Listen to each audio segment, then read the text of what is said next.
नमस्कार, मैं राजेश भारद्वाज आप सभी का क्लैट प्रेप के ऑनलाइन प्लेटफॉर्म पर हार्दिक स्वागत करता हूं। Hello everyone, welcome to CLAT prep. आज है 16 ऑफ द जून 2025 और जैसा कि आपको पता है हम डेली न्यूज एनालिसिस करते हैं, फैक्चुअल एनालिसिस करते हैं, उसके साथ साथ 20 क्वेश्चंस की प्रैक्टिस भी करते हैं। तो चलिए उसी सीक्वेंस को कंटिन्यू करते हैं। आज कौन सा दिन है? तो आज है 16 ऑफ द जून 2025। तो देखते हैं आज के द हिंदू में, आज के इंडियन एक्सप्रेस में कौन कौन सी न्यूज़ आई हैं। सबसे पहले न्यूज़, ये वाली न्यूज़ आपने देखी होगी कि आपका जो द हिंदू का फ्रंट पेज है उसके ऊपर भी इस न्यूज़ को डाला गया है। हर न्यूज़पेपर की फ्रंट न्यूज़ पे इसको डाला गया है। तो है क्या समझना कि एक हेलीकॉप्टर था जो कि कल 4 धाम की यात्रा कर रहा था, ठीक है, वो क्रैश हो जाता है केदारनाथ के आसपास, ठीक है। और जब वो क्रैश होता है तो उसके अंदर 7 लोग बैठे होते हैं, 7 की डेथ हो जाती है। तो कई बार क्या होता है ना कि ये जो आपके 4 धाम की यात्राएं होती हैं या फिर वैष्णो देवी की जो यात्रा होती है उसके अंदर बहुत बार जो नए नए पायलट होते हैं उनको भी हेलीकॉप्टर वगैरह दे दिए जाते हैं और उसके बाद उनकी क्रैश वगैरह के इवेंट हो जाते हैं, इंसिडेंट हो जाते हैं। लेकिन इसको देखेगा कौन? तो इसको देखने की जिम्मेदारी किसकी है? तो सिंपल सा याद रखना, आपका DGCA, ठीक है, जो सिविल एविएशन है वही उसको देखता है, ठीक है। तो कहाँ पर हुआ? तो सिंपल याद रखना, क्या नाम था उसका? 407, ए बेल 407 हेलीकॉप्टर, जिसको VTBK का नाम दिया गया था। आर्यन एविएशन उसको लीड कर रहा होता है, उसका पार्ट होता है, ठीक है।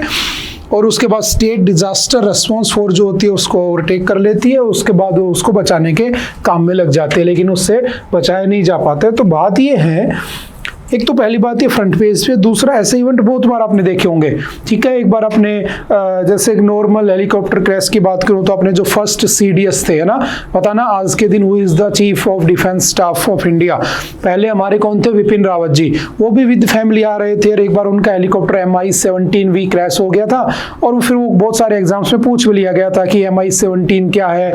तो वो हेलीकॉप्टर था जो DRDO बनाता है, लेकिन उन सब की बात नहीं हो रही है, ये बात हो रही है किसकी? उस 4 धाम वाली यात्रा के इंसिडेंट की, ठीक है। तो बेसिकली 4 धाम, ठीक है, क्या होता है 4 धाम? तो याद रखना कुछ इंपॉर्टेंट हमारे धाम बनाए गए हैं, जैसे ये आपका यमुनोत्री, यहाँ से एक रिवर निकलती है यमुना, ठीक है। ये है गंगोत्री, यहाँ से गंगा निकलती है, ठीक है। यहाँ से जो बेसिकली भागीरथी होती है, क्योंकि भागीरथी ही आपकी जब अलकनंदा में मिलती है तो उसे गंगा कहा जाता है, ठीक है। सबसे पहले बद्रीनाथ से एक रिवर आती है जिसे हम क्या कहते हैं? धौली गंगा। और उस धौली गंगा में एक विष्णु गंगा रिवर आके मिलती है जो बन जाता है विष्णु प्रयाग। और आफ्टर विष्णु प्रयाग बनने के बाद वो आगे चलती है, उसका नाम हो जाता है धौली गंगा। और विष्णु गंगा मिलने के बाद अलकनंदा, और जैसे थोड़ा सा आगे बढ़ती है तो उसमें आके मिल जाती है नंदाकिनी, तो उसे कहते हैं नंद प्रयाग। फिर उसमें आके मिल जाती है पिंडर, उसे कहते हैं कर्ण प्रयाग। फिर उसके अंदर आकर मिल जाती है इधर से मंदाकिनी, उसे कहते हैं रुद्र प्रयाग। और जब उसके अंदर भागीरथी आके मिल जाती है तो उसे कह देते हैं देव प्रयाग। तो हमारे टोटल जो होली पैलेस है उसमें 5 प्रयाग बताए गए, ध्यान रखना। सबसे पहला विष्णु प्रयाग, जब आपकी धौली गंगा और विष्णु गंगा मिलती है, ठीक है। और जब धौली गंगा और विष्णु गंगा आपस में मिलती हैं तो उसका नाम क्या हो जाता है? अलकनंदा हो जाता है। फिर वो अलकनंदा के नाम से चलती है। फिर अलकनंदा के अंदर मिलती है कौन सी? आपकी नंदाकिनी। तो अलकनंदा प्लस नंदाकिनी क्या मिला देती है? क्या बना देती है? नंद प्रयाग बना देती है, ठीक है। रिवर का नाम अलकनंदा ही रहता है।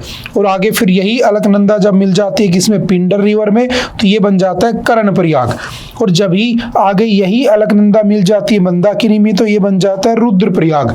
और जब यही अलकनंदा मिल जाती है किसमें? भागीरथी में, तो ये बनता है देव प्रयाग। और यहाँ से क्या बन जाती है? गंगा बन जाती है। तो याद रखना, ऑफिशियल जो गंगा होती है वो गंगा देव प्रयाग के बाद बनती है, उससे पहले वो अलकनंदा और आपकी बेसिकली भागीरथी का कॉम्बिनेशन होता है, ठीक है। वो जहाँ मिलते हैं, जहाँ मर्ज करती है, वहां से गंगा बनती है। और वही गंगा जब आगे जाके यमुना में मिल जाती है आगे, ठीक है, जो कि प्रयागराज में है, जहाँ भी महाकुंभ लगा था, तो उसे क्या कह देते हैं?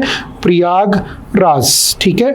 उसे प्रयागराज कह देते हैं, 5 प्रयागों का राजा, ठीक है। तो ये हमारे 5 प्रयाग होते हैं। यहाँ पर यमुनोत्री, ठीक है, यहाँ पर गंगोत्री, यहाँ पर केदारनाथ, तो केदारनाथ से मंदाकिनी रिवर आती है। और यहाँ पर बद्रीनाथ बना हुआ है जहाँ से आपकी धौली गंगा आती है। तो ये बेसिक सी 2-4 बातें याद रखना, ठीक है। और ऐसे इवेंट, अभी बारिश का टाइम शुरू हो चुका है केदारनाथ में, ठीक है, उत्तराखंड में, हिमाचल प्रदेश में, इवन आपके आसाम के अंदर ना, और नॉर्थ ईस्ट के अंदर, इवन आपके बिहार के अंदर, इवन आपके इंटर स्टेट्स के अंदर, यानी कि जो लैंड लॉक स्टेट है उनमें भी ये इवेंट देखने को मिलेंगे।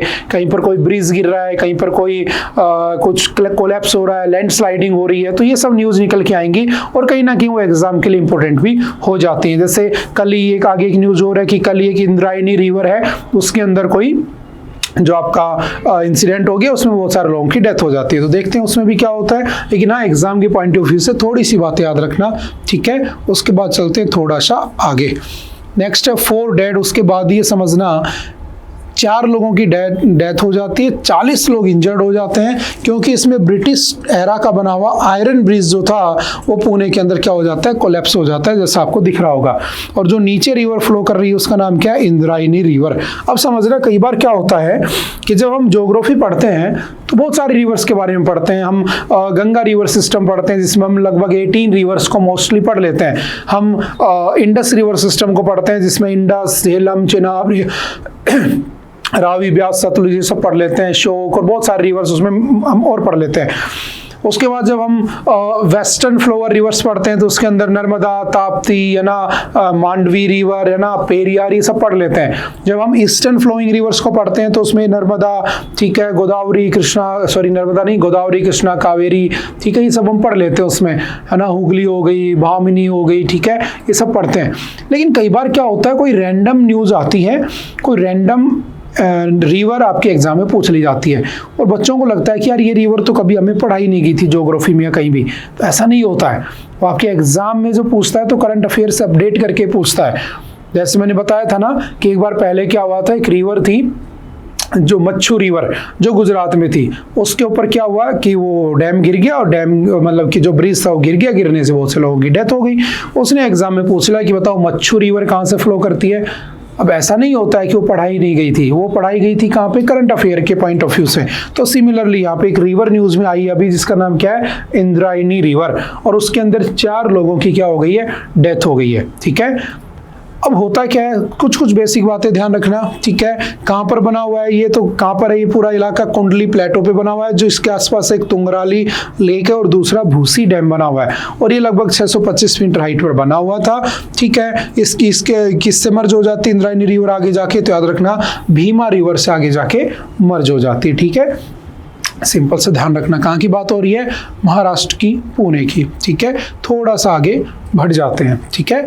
अच्छा, क्या हमारे यहाँ पर डैम सेफ्टी एक्ट है, तो हाँ डेफिनेटली है। 2021 में हम डैम सेफ्टी एक्ट भी लाए थे, लेकिन ब्रिज की सेफ्टी के लेकर कोई एक्ट हमारे पास अभी नहीं है, ठीक है। चलते हैं थोड़ा सा आगे। Axiom launch scheduled for the June 19 says minister. ये जो पहले की 2 न्यूज हमने पढ़ी हैं ये बार बार न्यूज में आएंगी, 2-3 महीने अब यही चलेगा, तो कुछ कुछ बार धीरे धीरे कुछ कुछ नया हम उसमें अपडेट करते रहेंगे, ठीक है। नेक्स्ट कौन सा है, एक्सियोम लॉन्च मिशन। देखो हमने पढ़ा था कि जो हमारे पहले फर्स्ट इंडियन जो गए थे स्पेस में, ठीक है, फर्स्ट इंडियन इन स्पेस, तो वो किसको भेजा गया था, तो हमने भेजा था किसको, राकेश शर्मा को, ठीक है।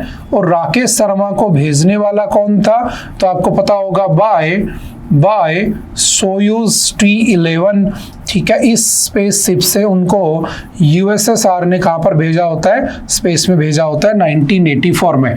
और जब उनसे इंदिरा गांधी जी ने पूछा था कि बताओ ऊपर से भारत कैसा दिखता है, तब उन्होंने कहा था कि सारे जहां से अच्छा, ठीक है। ये सारी बातें आपने पढ़ी होंगी कहीं ना कहीं।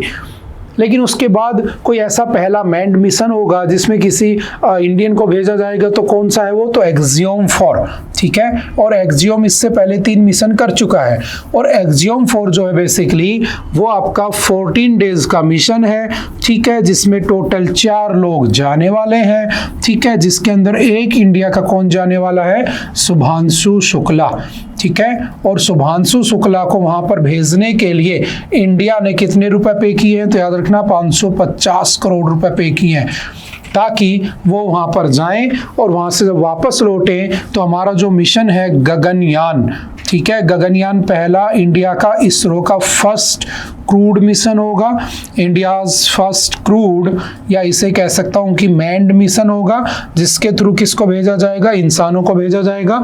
और उसको लीड करेंगे कौन, शुभांशु शुक्ला। तो एक बार एक्सपीरियंस लेने के लिए उनको कहाँ भेजा जा रहा है, स्पेस में, ठीक है। कौन सा मिशन है, एक्सियोम 4। और जो आपका एक्सियोम 4 मिशन है बेसिकली वो कर कौन रहा है, तो उसका नाम है एक्सियोम स्पेस, ठीक है। एक प्राइवेट स्पेस एजेंसी है, जैसे भारत में हमारी स्काई रूट है, भारत में अग्निकुल कॉस्मोस है ना, ऐसे वहां पर भी है एक्सियोम, ठीक है। तो एक्सियोम स्पेस, ठीक है, प्लस नासा और प्लस जो फाल्कन 9 ड्रैगन कैप्सूल जाएगा, कौन भेजेगा उसको, स्पेसएक्स। इन तीनों का क्या है, ज्वाइंट वेंचर है। ये जाने वाला था पहले 10 तारीख को, फिर 11 हुआ, फिर 12 हुआ, अब उसको चेंज करके कितना कर दिया गया है, तो उसको चेंज करके जून 19 कर दिया गया है, 19 जून को वो जाएगा। जब एक बार चला जाएगा, जब ये वापस आ जाएंगे 14 डेज वहाँ रिसर्च एनालिसिस वगैरह करके, फिर उसके बाद हम इसको कंप्लीट स्टडी कर लेंगे उन्होंने क्या क्या स्टडी की होती है, ठीक है। तो वही सब बेसिक बातें हमें पहले से पता होनी चाहिए, जो हम काफी टाइम से पढ़ते आ रहे हैं, ठीक है। बार बार न्यूज में आ रहा है तो हाँ हमारे लिए इंपॉर्टेंट हो जाता है, और फ्रंट पेज के ऊपर आ रहा है तो ज्यादा इंपॉर्टेंट हो जाता है, और कुछ भी नहीं है। चलते हैं next. More mind space for India in America's imagination. समझना, बहुत अच्छा पैसेज है ना। लिखा गया है, व्हाई इज देयर नो, एक स्कीम है जिसका नाम है Schwarzman scholars program for India. इसका मतलब कि एक बात समझना, अगर मैं आपसे कहूं कि इंडिया और चाइना अगर लड़ पड़े तो कौन जीतेगा, तो हमने एक माइंडसेट बना रखा है। इवन हमारे न्यूज़ मीडिया चैनल्स भी जब डिस्कशन करते हैं, जब ऑपरेशन सिंदूर चल रहा था तब भी वहाँ पर मीडिया भी जब बात करता है तो यही कहता है कि अगर चाइना से टकराएंगे तो चूर चूर हो जाएंगे, और पाकिस्तान हमसे टकराएगा तो पाकिस्तान चूर चूर हो जाएगा। ऐसा सुना होगा आपने, और हम सब का परसेप्शन ही रहता है, हम सब सोशल मीडिया पे भी यही बोलते हैं। तो जो वर्ल्ड मीडिया होती है वो हमारी इन बातों को उठाकर, हमारी इन बातों को लेकर एक परसेप्शन क्रिएट कर देती है, और परसेप्शन ये क्रिएट कर देती है कि इंडिया जो है वो अभी भी सेल्फ रिलायबल नहीं है, इंडिया के जो वेपन्स है वो अभी भी इतने अच्छे लेवल के नहीं है जो चाइना को काउंटर कर सके। जबकि आप फैक्ट्स पढ़ोगे तो चाइना की नेवी से कहीं ज्यादा, है ना, मल्टीपल टाइम्स बेटर नेवी हमारे पास है। लेकिन फिर भी हम कभी इस बात को कभी जिक्र ही नहीं करते कि अगर हमारी लड़ाई हुई तो हमारी नेवी उनको जीत लेगी। नहीं, क्यों नहीं करते, क्योंकि हम उसको ग्रेटर इकोनॉमी इस बात में कंपेयर करते हैं। हम 4 ट्रिलियन की इकोनॉमी है, वो 16-17 ट्रिलियन की इकोनॉमी है। और हम जब भी कोई बात करता है, इवन हमारे नेता भी बात करते हैं, जैसे एस जयशंकर जी ने एक बार कहा था, उनसे किसी ने पूछ लिया था जो अपने फॉरेन मिनिस्टर है कि बताओ अगर चाइना से लड़ाई होगी तो भारत क्या करेगा, क्या भारत लड़ेगा? तो उन्होंने कहा था China is much bigger economy than us, हम नहीं लड़ सकते हैं। तो मतलब वर्ल्ड मीडिया में पूरी दुनिया के सामने एक परसेप्शन जा चुका है कि चाइना ज़्यादा पावरफुल है। और चाइना इसको कैसे पहुंचाता है समझना, चाइना क्या करता है, चाइना ने एक स्कीम लॉन्च कर रखी है। इस पैसेज में बस यही डिस्कस किया हुआ है कि वैसी स्कीम भारत क्यों नहीं ला सकता है, डेफिनेटली लानी चाहिए। तो स्कीम का नाम सिंपल याद रखना है, Schwarzman scholars programme. It was launched in 2016 and based at Beijing सिंगशुआ यूनिवर्सिटी, ठीक है, जो बीजिंग की सिंगशुआ यूनिवर्सिटी है उसके अंदर ये चलता है क्या समझना कि चाइना बाहर के बच्चों को बुलाता है, सबसे कहता है कि अपने बच्चों को भेजो। तो कौन से बच्चे भेजे जाएंगे, आपकी तरह इंटेलिजेंट बच्चे भेजे जाएंगे, उनको भेजा गया, उनको स्कॉलरशिप देता है, उनको पढ़ाता है। और जब वहाँ पर वो बच्चे पढ़ते हैं तो बहुत बार ये होता है कि उस कंट्री के लिए तुम्हारा सॉफ्ट टच जनरेट हो जाता है कि यार ये बहुत अच्छा देश है, चाहे वो दुनिया में कितना ही बुरा कर रहा हो, चाहे वो फिलीपींस पे अटैक कर रहा हो, चाहे वो ताइवान को परेशान कर रहा हो, चाहे भारत में डोकलाम जैसे इशू कर रहा हो, लेकिन फिर भी लोगों का नजरिया बदल जाता है कि यार चाइना बहुत अच्छा देश है। चाइना ऐसा करके दुनिया भर के बच्चों को बुलाता है, वो बच्चे वहाँ से एजुकेट होते हैं, फिर कुछ बच्चे वहीं पर काम करना लग जाते हैं, कुछ बच्चे चले जाते हैं और वहाँ जाकर चाइना की अच्छाइयाँ गिनाते रहते हैं। तो लोगों के अंदर परसेप्शन आ जाता है कि China is a great country. But India कुछ भी ऐसा नहीं करता है। इंडिया का परसेप्शन, इंडिया के बारे में लोगों की इमेजिनेशन वही है जो आज से बहुत साल पहले जब इंडिया इंडिपेंडेंट हुआ था तब थी। तो हमें उसे सुधारने की ज़रूरत है, बस यही इसमें सिंपल सा बात की गई है। China loomed large in this imagination, revolutionary, mystical, dangerous, promising. India by contrast was filtered through colonial British lenses, remote, spiritual, ठीक है, कैओटिक, अल्टीमेटली लेस अर्जेंट। हमारे यहाँ पर वही स्पिरिचुअल बातें दुनिया को बताई जाती हैं, है ना, वही बाबा लोग सब, है ना, लेकिन कुछ भी ऐसा नहीं किया जाता जिससे हमारी इमेज बदलने का काम हो उसके। तो बस इस आर्टिकल को लिखने का ये आपके former foreign secretary and ambassador to United States ने, निरुपमा राव ने लिखा है। वो तो अच्छा आर्टिकल, अगर आप इसको अच्छे से पढ़ना चाहोगे कि चाइना के साथ या चाइना की तरह भारत ऐसा क्यों नहीं कर सकता है, क्यों नहीं हम अपनी इमेज बदल सकते हैं, ठीक है। जस्ट एक बार रीड जरूर कर लेना। जैसे China was a site of ideological competition and later a partner in global capitalism. India non aligned and self reliant never fit the template. वही सब बातें डिस्कस की हुई है। While the Chinese state invested heavily in the soft power through Confucius Institutes, think tanks, China अपने think tanks बना रहा है, ठीक है, कल्चरल एक्सचेंज की बात कर रहा है, यूनिवर्सिटी पार्टनरशिप की बात कर रहा है, जबकि इंडिया ऐसा कुछ भी नहीं कर रहा है। तो हमें भी कुछ ऐसा करने की नीड आ चुकी है, ठीक है। नेक्स्ट चलते हैं। Mind the gap, India needs to ensure women's participation in the policy making. समझना, बहुत अच्छी न्यूज़ है। आपने सुना होगा कि बहुत सी पॉलिसीज हमारे यहाँ पर है कि हमें जेंडर इनइक्वलिटी को खत्म कर देना चाहिए, हमें जेंडर इक्वल रहना चाहिए, है ना, लड़का लड़की एक समान, ये सब हम देखते हैं। और हमारी सरकार भी इसके लिए बहुत सारे काम करती है। जैसे फॉर एग्जाम्पल समझना, फॉर एग्जाम्पल अभी एक रिपोर्ट आई थी, एक रिपोर्ट हमने कल परसों पढ़ी थी, जो WEF लेकर आता है, वर्ल्ड इकोनॉमिक फोरम। और वर्ल्ड इकोनॉमिक फोरम कब बना था? 1971 में। इसको बनाने वाला कौन था? तो इट वाज फाउंडेड बाय, कौन फाउंड करता है तो याद रखना, क्लाउस शैक्वाब, ठीक है, क्लाउस शैक्वाब इसको फाउंड करते हैं, ठीक है। और जब क्लाउस शैक्वाब इसको बनाते हैं, बेसिकली यही उसके आज के दिन डायरेक्टर भी है। और ये टोटल 6 टाइप की रिपोर्ट देता है। उसकी एक रिपोर्ट आती है जेंडर गैप रिपोर्ट, और इसकी जेंडर गैप रिपोर्ट में 2025 में भारत की रैंक कितनी है? 131 है आउट ऑफ 148 कंट्रीज। सोचो 148 देशों के अंदर से जब कंपेयर किया गया तो भारत 131 नंबर पे आता है। किसमें? जेंडर गैप में। मतलब एक तरफ हम कहते हैं कि लड़का लड़की एक समान है, बेटी बचाओ बेटी पढ़ाओ की स्कीमें चलती हैं, दूसरी तरफ सरकार उसके लिए कुछ नहीं करती है। मैं हमेशा एक लाइन कहता हूं, जब खुद करने की बारी आती है तो कोई नहीं करता है, दूसरे की करने की बात होती है तो सब उसके ऊपर टाल देते हैं, चाहे वो एनवायरनमेंट को बचाने की बात हो, चाहे वो इक्वलिटी की बात हो। जैसे समझना, हमारी सरकार कहती है, पहले इसको पढ़ लेते हैं थोड़ा सा, the parity score is just 64.1%, making it among one of the lowest ranked countries in the South Asia according to the report released last week. The index measure gender parity in a country across 4 aspects। 4 चीजों पे decide होता है।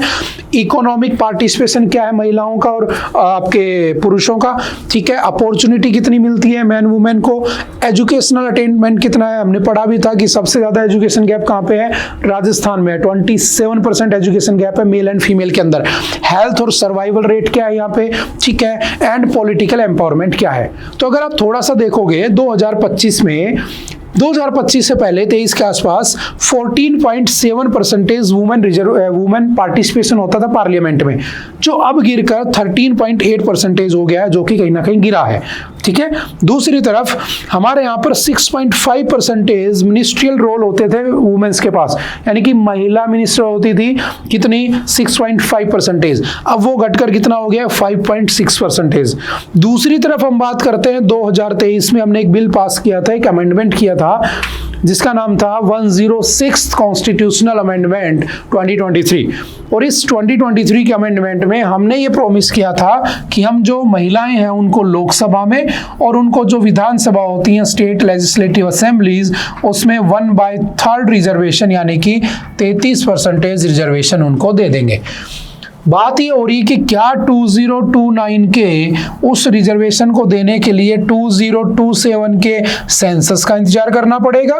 क्या दोबारा से कोविड-19 अगर दोबारा से कोविड-19 आ गया तो क्या वो सेंसस अगर बढ़ गया तो क्या 10 साल तक वुमेन को पार्टिसिपेशन ही नहीं दोगे, रिप्रेजेंटेशन ही नहीं दोगे? तो क्या सरकार को खुद से नहीं करना चाहिए? तो क्या अभी से वुमेन को टिकट नहीं बांट देनी चाहिए? क्या उनका रिप्रेजेंटेशन बढ़ाना नहीं चाहिए अगर वो सच में जेंडर इक्वलिटी चाहते हैं? बात समझ में आ रही है? तो उन्हीं सब पॉइंट्स के ऊपर इसको डिस्कस किया हुआ है। हालांकि ये रिपोर्ट पिछले वीक की है, लेकिन इसके ऊपर आर्टिकल जस्ट अभी आया है। ठीक है, तो सिंपल सा याद रखने की कोशिश करना। ठीक है, थोड़ा सा आगे चलते हैं। What are the flue gas desulphurisation unit? समझना, फ्लू गैस डीसल्फराइजेशन क्या होता है। देखो, आज भी अगर आप कंपेयर करोगे तो अपने इंडिया के अंदर, ठीक है, 2025 की अगर मैं बात करूं तो लगभग अपनी जो इंडिया की इंस्टॉल्ड कोल कैपेसिटी है वो है 2,19,338 मेगावाट। यानी कि कोयले से जो हम बिजली बनाते हैं वो बिजली लगभग 2,00,000, ठीक है, 19,338 मेगावाट बनती है। ठीक है, अब अगर मैं उस 219,338 मेगावाट की बन रही है, वो भी टोटल जो प्रोडक्शन उसका 46% है, मतलब कि 46% आप कोयले से बना रहे हो। ठीक है, समझना इस बात को। और जैसे जैसे टाइम बढ़ेगा तो हमारी डिमांड बढ़ेगी किसकी? एनर्जी की, क्योंकि आप हर चीज़ को तो इलेक्ट्रिक करते जा रहे हो। कार भी इलेक्ट्रिक चलानी है, स्कूटर भी इलेक्ट्रिक चलाना है, हर चीज़ में इलेक्ट्रिक चलाना है, क्योंकि कार्बन का एमिशन कम होगा। लेकिन एक बात बताओ, वो बन कहाँ से रहा है? बन तो वो कहीं ना कहीं कोयले से रहा है। और जब कोयला जलता है तो कौन सा उसके अंदर से पानी निकलता है? उसके अंदर से कार्बन ही निकलता है, सल्फर डाइऑक्साइड निकलता है, CO2, SO2 निकलते हैं। ये सारे के सारे एनवायरनमेंट के लिए बहुत नुकसान करते हैं। जितना मीथेन नुकसान करता है उससे कहीं ज्यादा सल्फर डाइऑक्साइड भी नुकसान करता है। और ये तो हमारे ह्यूमन लंग्स को, ह्यूमन बॉडी को भी इफेक्ट करता है। तो कहा गया, समझना इस पूरे इसका थीम क्या समझना, एग्जाम के लायक क्या चीज है कि जब भी कभी कोल प्लांट होता है उसमें जो कोयला बनता है तो उसमें जो गैस रिलीज होती है, तो उसके ऊपर जो चिमनियां बनी होती हैं, ऐसे इन चिमनियों के ऊपर क्या लगा होता है? फिल्टर लगा होता है। और उस फिल्टर को कहा जाता है फ्लू गैस डीसल्फराइजेशन यूनिट। ठीक है, नाम याद रखना, फ्लू गैस डीसल्फराइजेशन यूनिट। और इसके अंदर से जो आपकी सल्फर डाइऑक्साइड गैस होती है, SO2, उसको फिल्टर करके अलग निकाल लिया जाता है। बट ये बहुत महंगा पड़ता है। एक चिमनी के ऊपर लगाने के लिए लगभग आपको 1,20,00,000 रुपए का खर्चा आता है सिर्फ एक फिल्टर में। अब सोचो कि हमारे पास टोटल जितनी कैपेसिटी है उससे ज़्यादा अगर मैं कैपेसिटी को मीट करवाना चाहता हूँ आने वाले फ्यूचर में, तो मुझे लगभग 97,000 मेगावाट पावर और चाहिए। और इतनी मेगावाट पावर चाहिए तो मुझे लगभग 97,000 करोड़ रुपीस के क्या लगाने पड़ेंगे? मेरे को फ्लू गैस डीसल्फराइजेशन यूनिट लगानी पड़ेंगी। तो वो मेरे ऊपर एक्स्ट्रा बर्डन आ जाएगा। तो मेरे ऊपर लगभग 1,00,000 करोड़ रुपए का एक्स्ट्रा वर्जन आने वाला है। तो हमारी सरकार ने क्या कहा, समझना, बहुत सेंसेशनल टॉपिक है, ध्यान रखना। हमारी सरकार ने कहा कि एक काम करो, ये जो डाई सल्फर जो है ना आपके, हटा दो, इनको हटा दो, इनको यहाँ से यूज से निकाल दो, फ्लू गैस डीसल्फराइजेशन को। अब सोचो इसको हटा दोगे तो क्या नुकसान होगा? आपके लंग्स पे इफेक्ट पड़ेगा, आपके फेफड़ों पे इफेक्ट पड़ेगा, आपके शरीर के लिए अच्छा नहीं है। पार्टिकुलेट मैटर जो होता है वो बढ़ जाएगा उससे। और जब पार्टिकुलेट मैटर बढ़ जाएगा, और कोयले से याद रखना 15% पार्टिकुलेट मैटर यहाँ से निकलता है, और मेजर ग्रीन हाउस में इसका रोल होता है। तो अगर तुमने उसको हटा दिया तो नुकसान हो जाएगा। तो पूछा गया रिसर्चर से कि बताओ भाई तुम कुछ अल्टरनेटिव दे दो, तो उन्होंने कहा देयर इज नो अल्टरनेटिव, आपको लगाना पड़ेगा। तो अगर मैं कॉस्ट कटिंग करता हूं तो मैं हेल्थ के साथ खेल रहा हूं, मैं एनवायरनमेंट के साथ खेल रहा हूं, तो क्या मुझे ऐसा करना चाहिए, क्या मुझे नहीं करना चाहिए? बस उसी के ऊपर ये पूरा का पूरा टॉपिक डिस्कस किया हुआ है। ठीक है, on the June 4 the Hindu reported that a committee of expert chaired by the principal scientific advisor PSA Ajay Sood has recommended that India do away with a decade-long policy of mandating flue gas desulfurization units in all coal-fired thermal power plants। उसे नए जो लगा रहे हो उसमें लगाने की जरूरत नहीं है, लेकिन उसका नुकसान क्या है ये हम समझ चुके हैं। और इसको फिल्टर करने के लिए क्या होता है, तो याद रखना एग्जाम के पॉइंट ऑफ व्यू से, the dry sorbent injection method involves adding a powdered sorbent like limestone. एक पाउडर लाइमस्टोन उसमें डाल दिया जाता है, ठीक है, फ्लू गैस में, जहां से वो एमिट हो रही होती है। फिर वो उससे रिएक्ट करता है, रिएक्ट करने के बाद उसको एक साइड में अलग से रख लेता है। ठीक है, उसके बाद वेट लाइमस्टोन ट्रीटमेंट किया जाता है, जिसके अंदर से वेट लाइमस्टोन के अंदर से SO2 पास होता है, तो तो SO2 को वो साइड में हटा देता है, ठीक है। उसके बाद लाइमस्टोन स्लरी यूज होता है, SO2 through this slurry result in the formation of the gypsum, उससे जिप्सम बन जाता है, which is stable compound and has wide application in industries like construction. और फिर वो जो आपका जिप्सम बनता है उससे वो क्या करते हैं, इंडस्ट्री में यूज भी कर लेते हैं। This is then mainly use technology and has very high efficiency. In 2015, the Union Environment Ministry issued a policy that mandated all 537 coal-fired TPPs in India to install FGD units to reduce SO2 emissions. ठीक है, लेकिन अब उसको हटाने की बात की जा रही है। तो थोड़ा सा एनवायरमेंट के पॉइंट ऑफ व्यू से इन डाटा को याद करने की कोशिश करना, ठीक है। चलते हैं थोड़ा सा next. Why have special economic zones rules been relax? समझना, स्पेशल इकोनॉमिक जोन के जो रूल है उनको थोड़ा सा रिलीफ दे दिया गया है। अब एग्जाम के लिए भी अच्छा टॉपिक है, एनवायरनमेंट के लिए भी अच्छा टॉपिक है, ठीक है, हमारे ट्रेड के लिए भी अच्छा टॉपिक है, हमारी इकोनॉमी को बूस्ट करने के लिए भी बहुत अच्छा टॉपिक है। समझना क्या कह रहा है, होता क्या है, मैं इसकी थीम समझा देता हूँ ना, पढ़ तो आप लेते ही हो। अगर मैं सेमीकंडक्टर की बात करता हूँ तो सेमीकंडक्टर सबसे ज्यादा कहाँ पर होता है, चाइना, ठीक है, ताइवान, ठीक है। अगर मुझे ताइवान और चाइना जैसे देशों के ऊपर डिपेंडेंसी को खत्म करना है तो मुझे क्या करना चाहिए, सेमीकंडक्टर भारत में उगा लेना चाहिए, यानी भारत में प्रोडक्शन कर लेना चाहिए। उगाने का मतलब ये है, ठीक है, ऐसा नहीं खेतों में उगता है, ठीक है। अब जब सेमीकंडक्टर का प्रोडक्शन यहाँ करोगे तो हमारे यहाँ पर कुछ पॉलिसीज बनी हुई थी जिसमें कहा गया था कि हम ये सब चीजें बनेंगी तो इंटरनेशनली क्या करेंगे, उसको ट्रेड करेंगे। हमने कहा नहीं, जब हमें नीड है तो पहले हमारे घर की नीड पूरी होनी चाहिए, उसके बाद हम बाहर बेचेंगे। तो कहा गया इसके लिए क्या करोगे, तो पहले यहाँ पर अगर मान लो कोई फॉरेन से कंपनी आना चाहती थी और वो यहाँ पर कुछ सेटअप करना चाहती थी, फैक्ट्री लाइक, ठीक है, जिसमें कुछ प्रोडक्शन किया जा सके, तो हम उस प्रोडक्शन एरिया को, जितने इलाके में प्रोडक्शन होता था, हम उसे स्पेशल इकोनॉमिक जोन का नाम दे देते थे। अब हमने कहा कि जो स्पेशल इकोनॉमिक जोन है ना, उसमें थोड़ा सा रिलैक्स होना चाहिए ताकि ज्यादा से ज्यादा मल्टीपल कंपनीज भारत में आए, ज्यादा से ज्यादा यहाँ पर ट्रेड किया जाए, ज्यादा से ज्यादा उसका प्रोडक्शन हो सके, और अगर वहां पर सेमीकंडक्टर का प्रोडक्शन होता है तो वो सिर्फ और सिर्फ भारत में यूज हो, पहले भारत की नीड्स पूरी हो जाए। आप चाहे कुछ भी यूज कर लो, आप जिस वे में, चाहे आप लैपटॉप में, चाहे आपके मोबाइल फोन में, चाहे आपके टैब में, जहां भी आप मुझे देख पा रहे होंगे, उस चीज में क्या यूज हो रखी है, सेमीकंडक्टर। मैं जिस पैनल पे पढ़ा रहा हूं उसमें क्या है, सेमीकंडक्टर। मैं जिस कैमरे के सामने खड़ा हूं उसमें क्या है, सेमीकंडक्टर। तो उसके बिना तो लाइफ ही पॉसिबल नहीं है, मॉडर्न लाइफ है ना, पहले तो लोग जी लेते थे।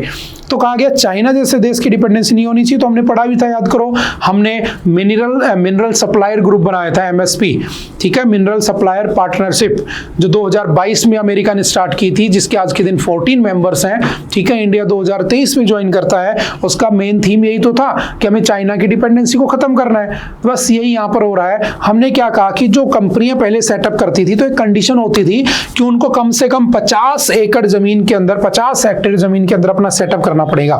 अब सोचो कोई करना चाहता है बट इतना पैसा नहीं है उसके पास, तो हमने कहा कि नहीं, ऐसा कुछ नहीं है, अब आप 10 एकड़ 10 हेक्टेयर में भी लगा लो, हमें कोई फर्क नहीं पड़ता है, आप तो बस क्या करो, प्रोडक्शन करो। क्योंकि देखो हुआ क्या था कि लास्ट टाइम जब कोविड-19 आया था ना, तो उस समय बहुत चीजें हुई थी।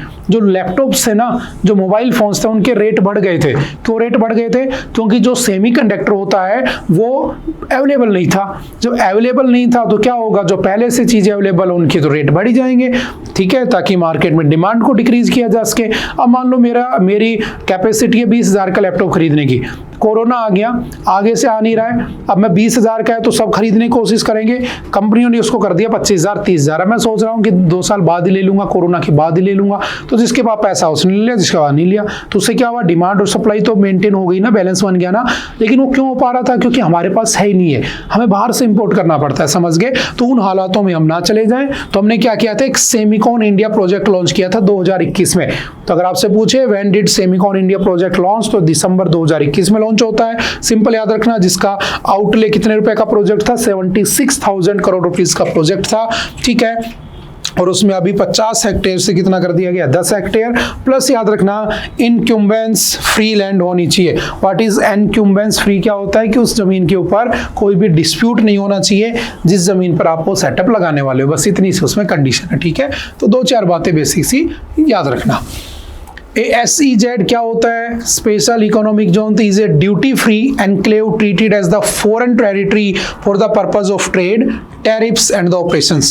Any private, public and joint sector or state government or its agencies can set up. SEZs were first introduced in India in 2000. याद रखना factual data.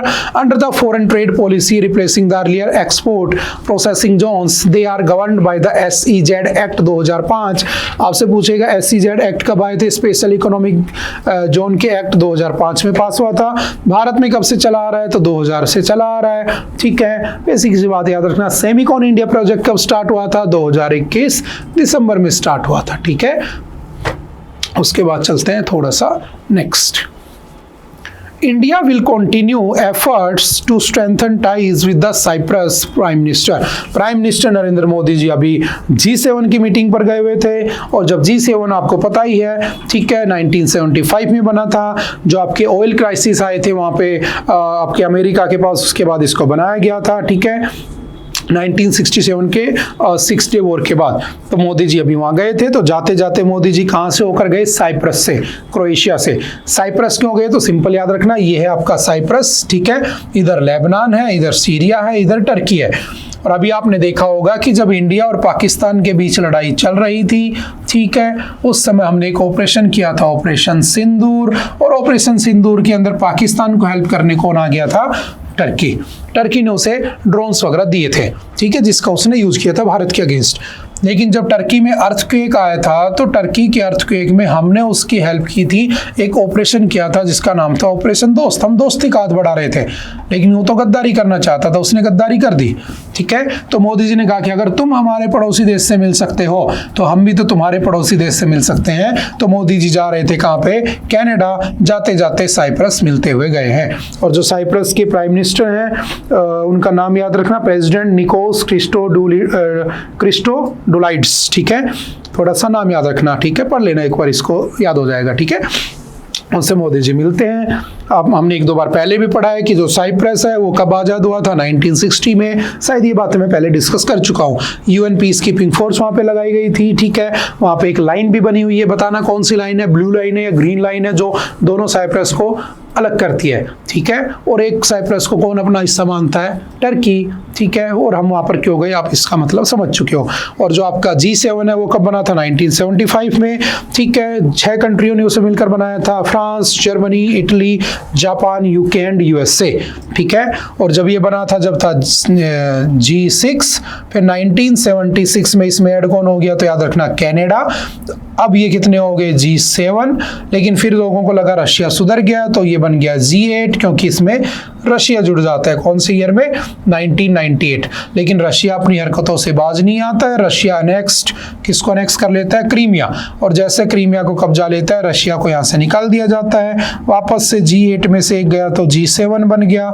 और G7 कब बन गया दोबारा से? 2014, जब रशिया को तुमने निकाल दिया होता है। ठीक है, तो सिंपल सी बातें याद रखना। ठीक है, इस बार इसकी मीटिंग कहाँ पे हो रही है? कनाडा हो रही है। लास्ट टाइम कहाँ पर हुई थी? इटली में हुई थी, जहाँ मोदी जी गए थे। ठीक है, उसके जस्ट बगल में देखो एक और पैसेज इन्होंने छाप रखा है।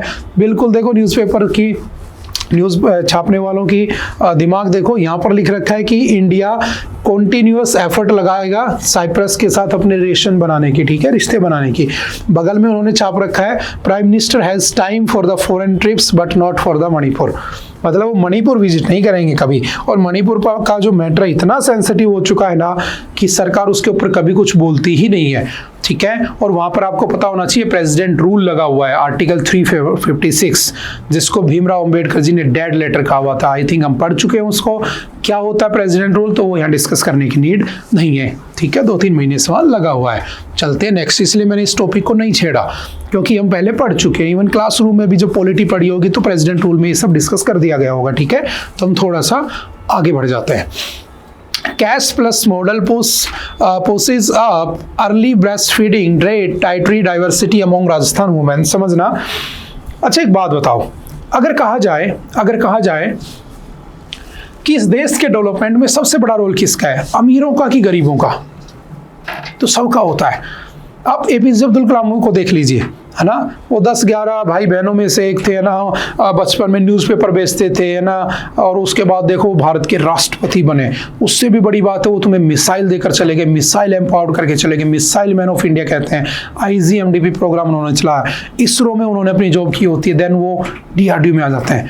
ठीक है, ऐसे बहुत सारे गरीब लोग आपने देखे होंगे। इवन आप हमारे प्राइम मिनिस्टर नरेंद्र मोदी को भी देख सकते हो, वो पहले बचपन में कहते हैं चाय बेचते थे ना, हाँ, मतलब गरीब हुआ करते थे। तो क्या गरीब ही या अमीर ही इस देश को चलाते हैं? दोनों चलाते हैं।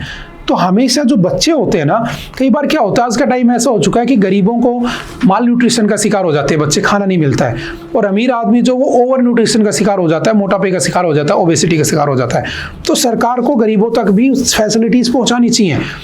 तो सबसे पहले जब बच्चा बनता है, बच्चा पेट में होता है, तो उसके लिए जो न्यूट्रिशंस होते हैं वो उसकी माँ से प्राप्त होते हैं उसे।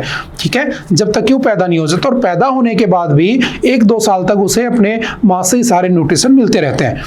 तो कहा गया क्यों ना ऐसा किया जाए कि अगर मुझे देश को स्ट्रांग बनाना है, अगर मुझे देश का भला करना है, देश को आगे चल के बहुत अच्छा बनाना है, तो जो बच्चा पैदा होने वाला है उस बच्चे को क्या दिया जाए? पूरा भरपूर न्यूट्रिशन दिया जाए। तो पैदा होने के बाद तो बच्चे को दे सकते हो, लेकिन 2 साल तक तो वो खाएगा नहीं। तो कहा गया कि जो उसकी मदर है, ठीक है, जो प्रेग्नेंट वुमेन है, उसको क्या दिया जाए? भरपूर न्यूट्रिशन दिया जाए। उसके लिए पोषण किट बांटी गई। Article 42 of the Indian constitution याद रखना, क्या कहता है? प्रेग्नेंट वुमेन्स के लिए फैसिलिटी होंगी, स्टेट प्रोवाइड कराएगा। Article 21 right to life, article 21 right to life उस बच्चे को भी है और उस माँ को भी है, दोनों को है। समझ गए? इसी स्कीम में याद रखना, इसी स्कीम में एक बहुत अच्छा आर्टिकल इसमें डिस्कस किया हुआ है कि इसी स्कीम में एक स्कीम आई थी, प्रधानमंत्री मातृ वंदना योजना।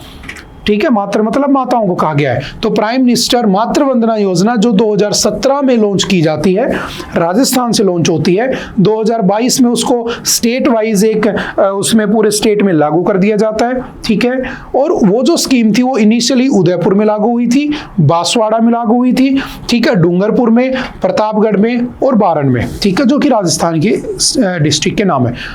और याद रखना इस स्कीम का बेनिफिट ये हुआ, इसमें था क्या समझना, इसके बेनिफिट ये हुए कि 3.5 लाख जो महिलाएं हैं जो दूसरी बार प्रेग्नेंट हुई थी, उनको इसका डायरेक्ट बेनिफिट मिला। सरकार ने इसके ऊपर 210 करोड़ रुपए तक खर्च कर चुकी है इसके ऊपर। ये पहला स्टेट, याद रखना, राजस्थान पहला स्टेट था जिसने इसको लॉन्च किया था। ठीक है, राजस्थान कई चीजों में बहुत अच्छा स्टेट है ना, तुम्हें गर्व महसूस करना चाहिए इसके ऊपर। जैसे राइट टू हेल्थ ये लेकर आया था ना, राइट टू हेल्थ बिल। ठीक है, आपकी अगर मैं बात करूं मनरेगा, है ना, Mahatma Gandhi national rural employment guarantee act, इसको अर्बन एरियाज में भी राजस्थान ने इंट्रोड्यूस किया था। ठीक है, तो वैसे बहुत सारी पॉलिसीज यहाँ पर, बहुत अच्छी अच्छी पॉलिसीज है। ठीक है, इवन आपके जो गिग वर्कर्स होते हैं ना, गिग वर्कर्स जो जोमेटो, स्विगी, रैपिडो इनमें गाड़ियां चलाते हैं, उनके लिए भी बिल लाने वाला पहला राजस्थान ही था। ठीक है, तो सिमिलरली ये स्कीम भी राजस्थान लेकर आया था। ये एक cash support with social and behavioural change intervention की स्कीम होती है। मतलब आपको डायरेक्ट कैश हेल्प की जाएगी। जैसे देखो, मुझे बताना कौन सी स्कीम है जिसमें अगर कोई महिला बच्चे को जन्म देती है तो हमारी सेंट्रल गवर्नमेंट उसे पैसा देती है, 5,000 रुपये, 6,000 रुपये देती है बच्ची, लड़की के जन्म के ऊपर। इसमें कहा कि हम एक बच्चे पर नहीं देंगे, हम दूसरे बच्चे पर भी देंगे, क्योंकि अगर कोई गरीब महिला है उसको एक बच्चे के जन्म के ऊपर अगर उसको 5,000 रुपये मिल रहे हैं तो दूसरे बच्चे के जन्म पर भी मिलने चाहिए। समझ में आ रही बात? तो ये दूसरा अगर सेकंड चाइल्ड भी होता है तो उसके ऊपर भी ये पैसे देते हैं। ठीक है, इसके अंदर होम विजिट्स होती हैं, ठीक है, उनको न्यूट्रिशन काउंसलिंग की जाती है, कम्युनिटी एंगेजमेंट होता है इसके अंदर। ठीक है, आपको डिजिटल मीडिया कैंपेन चलाए जाते हैं ताकि उन महिलाओं को उन चीज़ों के बारे में अवगत या उनके बारे में बताया जा सके। ठीक है, तो सिंपल सा याद रखना। ठीक है, कौन सा स्टेट बना राजस्थान? पहला। तो याद रखना, Rajasthan cash plus model, India's first state led pilot combining direct benefit transfer, DBT उसमें होता है, with social and behavioural change communication to enhance maternal and child nutrition. The cash plus model implemented by the Rajasthan government, India's first state. ठीक है, वही सब बातें लिखी हुई हैं। इसका इफेक्ट ये हुआ कि 49% इंक्रीज हुआ किसमें? अर्ली ब्रेस्ट फीडिंग में। ठीक है, उसके बाद 44% of the women more receptive to home based counselling. ठीक है, उनको घर पर ही काउंसलिंग मिलने लगी। 49% improvement in the dietary diversity among the pregnant women. कौन सा डाइट उनको खाना चाहिए, नहीं खाना चाहिए, पहले नहीं पता होता था, तो बच्चों के अंदर बड़ी प्रॉब्लम हो जाती थी, तो अब उनको भी सब मिलने लगा तो बच्चा भी अच्छा हेल्दी होने लगा। 54% more women using cash specifically for the nutrition. जब काउंसलिंग हो जाएगी तो उस पैसे का यूज़ डाइट में होगा। जैसे होता है ना, एक स्कीम आई थी अभी, है ना, जिसका नाम था शौचालय बनवाए गए थे, मोदी जी ने घर घर में शौचालय बनवाए थे ना, स्वच्छ भारत मिशन 2014 में जो आया था आपका, ठीक है। ODF प्लस विलेज आपने पढ़े होंगे ना, open defecation free village, ODF plus भी आ चुका है कि खुले में शौच नहीं जाना है। और सरकार आई थिंक 20-22 हज़ार रुपये कुछ देती थी। ऐसे ऐसे लोग भी देखे मैंने, उस पैसे से उन लोगों ने शौचालय नहीं बनवाए, उस पैसे से वो अपने घर में कुछ और फैसिलिटी लेकर आ गए, ठीक है। उस पैसे से मान लो फॉर एग्जांपल फ्रीज ले लिया उन्होंने, जिनके पास फ्रीज नहीं था, उस पैसे से उन्होंने कुछ और चीज़ें खरीद ली, लेकिन उससे शौचालय नहीं बनवाया। तो मतलब उसका मिसयूज ही तो कर रहे हैं। सरकार तो ओपन डेफिकेशन फ्री चाहती है, सरकार तो बीमारियां कम करना चाहती है, तो सरकार ने बाद में क्या किया, बनवाकर ही बाथरूम देने लग गए, वो पैसा देना बंद कर दिया। तो यहाँ पर इससे फर्क ये पड़ा कि 54% जो महिलाएं थी उन्होंने उस पैसे को किस पे खर्च करना शुरू कर दिया, न्यूट्रिशन पर, जो कि एक अच्छी चीज़ है, ठीक है। तो अच्छा टॉपिक है, पढ़ लेना, आपके हेल्थ से डायरेक्ट लिंक कर रहा है, ठीक है। If Iran attacks, full strength of the US military will come down, ठीक है। ट्रम्प साहब कह रहे हैं तो कुछ भरोसा किया भी जा सकता है, नहीं भी किया जा सकता है, ठीक है। तो बस कुछ नहीं करना है। अभी लास्ट टाइम भी हमने डिस्कस किया था, इजराइल एंड ईरान आमने सामने हैं, फेस टू फेस, ठीक है, एक दूसरे पे अटैक कर रहे हैं, मिसाइलें छोड़ रहे हैं। आज की मैं तुम्हें ताज़ा अपडेट दे देता हूँ कि ईरान के ऑफिशियल्स ने कहा है कि अगर अमेरिका अगर हमारे अगेंस्ट कुछ करता है तो पाकिस्तान क्या करेगा, इजराइल के ऊपर न्यूक्लियर बॉम्ब छोड़ देगा। हमारी पाकिस्तान से बात हो गई है, ये तो सुबह सुबह मैंने पढ़ा था किसी वेबसाइट पे, ठीक है। अब कल के द हिंदू में आपको मिल जाएगा, छप जाएगा। अब सोचो पाकिस्तान को भी इसमें इन्वॉल्व किया जा रहा है, क्योंकि लड़ाई किसकी हो रही है, धर्म की हो रही है, मुस्लिम्स वर्सेस जूस, है ना, यहूदी वर्सेस मुस्लिम्स की लड़ाई है। आई थिंक आपने वो लेक्चर देख लिया होगा, मैंने उसका लिंक डलवा दिया था वीडियो में, ठीक है। तो बात समझना कि ये अभी चल रहा है, हम कुछ नहीं कह सकते हैं, एक बार ये खत्म हो जाए हम डेफिनेटली इसको पढ़ लेंगे। तो बस अभी के लिए इतना ही समझना कि आपके जो आपके ट्रम्प साहब हैं, उन्होंने कहा कि अगर कुछ हुआ है, अगर डायरेक्टली अमेरिका के ऊपर बात आती है, उन्होंने कहा कि हमने इजराइल से नहीं कहा था कि तुम ईरान के ऊपर अटैक कर दो, लेकिन अगर ईरान हमारे ऊपर अटैक करता है तो हमारी फुल फोर्स तुम्हारे ऊपर अटैक कर देगी, तुमने कभी सोचा भी नहीं होगा तुम्हारा वो हाल हम ऐसा करेंगे। लेकिन ट्रम्प है, वो कुछ भी कह सकते हैं, तो ऐसा कुछ नहीं है, तो परेशान होने की जरूरत नहीं है तुम्हें, ठीक है।